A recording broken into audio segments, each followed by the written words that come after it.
Who goes there in the dark of night? It's me, the ghost of history. History has a ghost? Yeah, dude, I'm him. And what do you want from me? I got a hankering for a burger and soda. Do you have some? Hankering for what? Ah, I knew it. Alright, what was I doing here? Is this a joke? Do you even know me? Oh yeah, I know you better than your mother ever had. You are, Your Majesty, Tamerlane the Great, Timur the Bridegroom, the conqueror of Asia, the glorious Khan of Samarkand, the commander of Turks and Turkmens and Mongols, the leader of the 3-year campaign and the 5-year campaign and the 7-year campaign, the patron of art, the defender of faith, nicknamed by your enemies as the cripple, destined by the will of Lord as the ruler of the world. So that's true? I will be Lord of the world? You are now leading an army to China, right? Yes. And when I conquer Beijing, just like I conquered Moscow and Delhi and Damascus and Baghdad and Isfahan, when I have conquered all great capitals of Asia, I will be the king of Asia. Oh, my heart!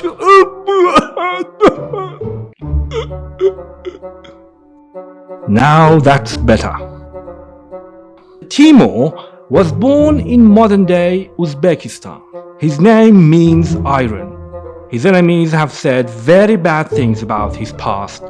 Things such as he was a bandit, a cattle raider, and a thief. They say he got his limp during one of his illegal activities. This job sucks. I simply need a job with insurance and a good salary and control over the world. Ha! I need to go to the politics. Since politics in those days were mostly military, he gathered a bunch of his tribesmen and started an army, taking part in the battles of the local lords. Over time, he amassed more power and reduced his lords and khans as his puppets. He partnered up with his brother-in-law, Emir Hussein. They conquered city after city and castle after castle, until Timur realized that his brother-in-law was not a help anymore. He took care of him. I forgive all your treasons, my brother-in-law, and now I let you go home and live in peace and harmony with the beautiful world. Thank you, my lord. Yet Timur had a greater problem.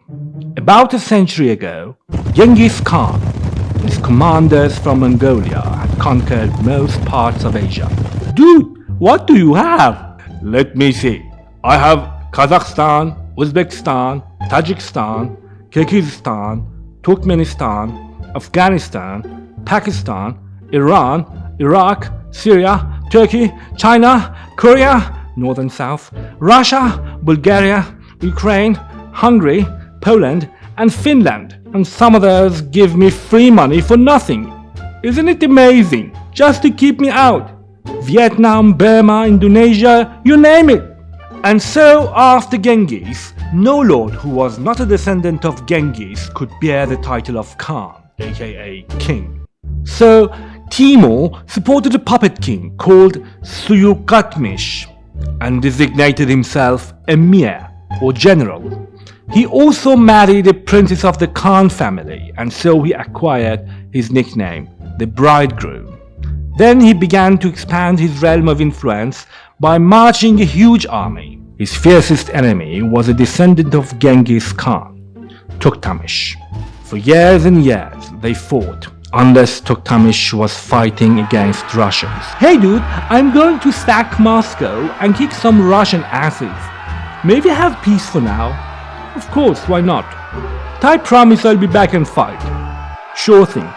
Thank you, Timur. Not at all. Some say Timur himself was intrigued to invade Moscow, and he did so, defeating Prince Vasily and sacking the city. Then he invaded Iran, land then divided by minor lords. This was called the 3-year campaign, during which he conquered Azerbaijan, Armenia and Georgia, not to be mistaken with this Georgia.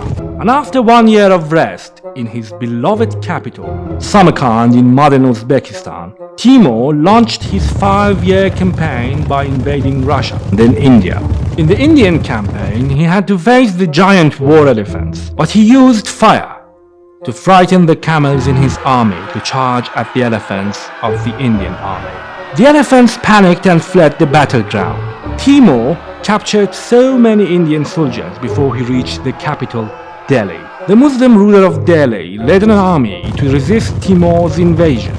Timur executed 100,000 captives before the final battle started. And after Delhi fell, a huge number of citizens were massacred by the victorious army.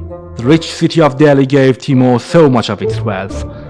As India was bleeding, Samarkand was becoming a beautiful city, ornamented by huge architecture and blue ceramic walls.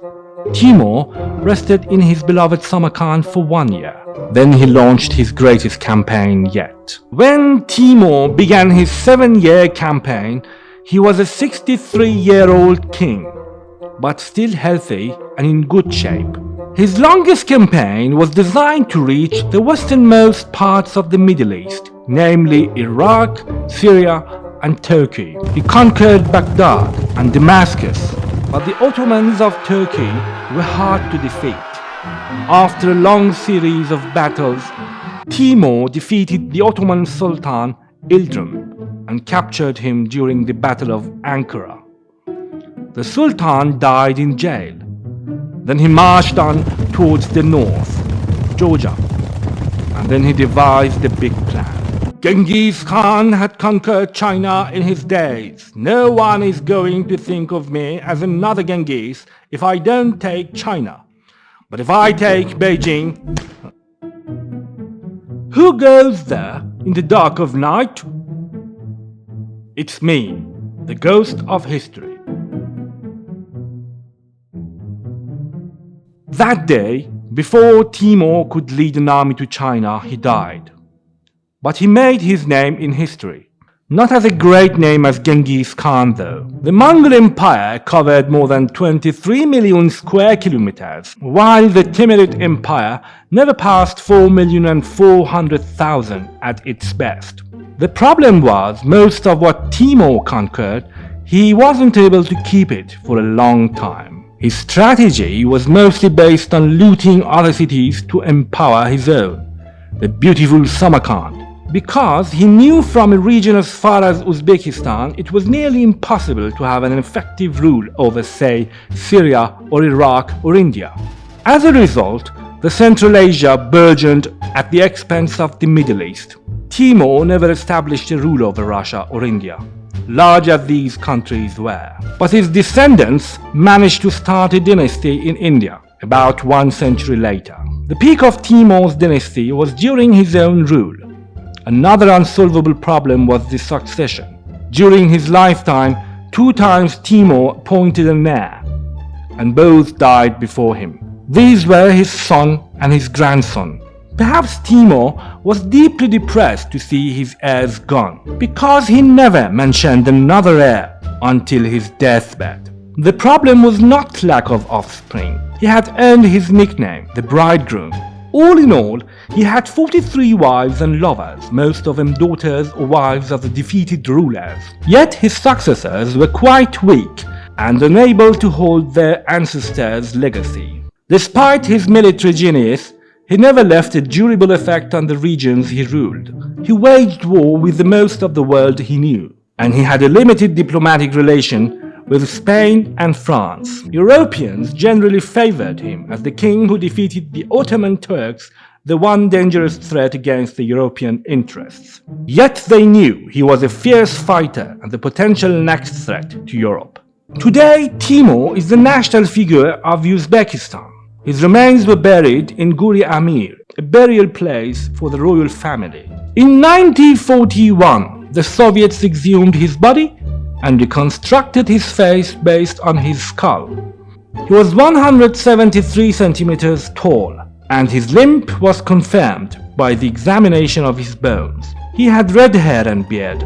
According to tales and superstitions, when the Soviet scientists opened his casket, they saw an inscription that said, "Those who open my tomb shall see an invader worse than me." 3 days later, Adolf Hitler invaded the Soviet Union. Until the next time, stay safe and don't open a vicious conqueror's casket.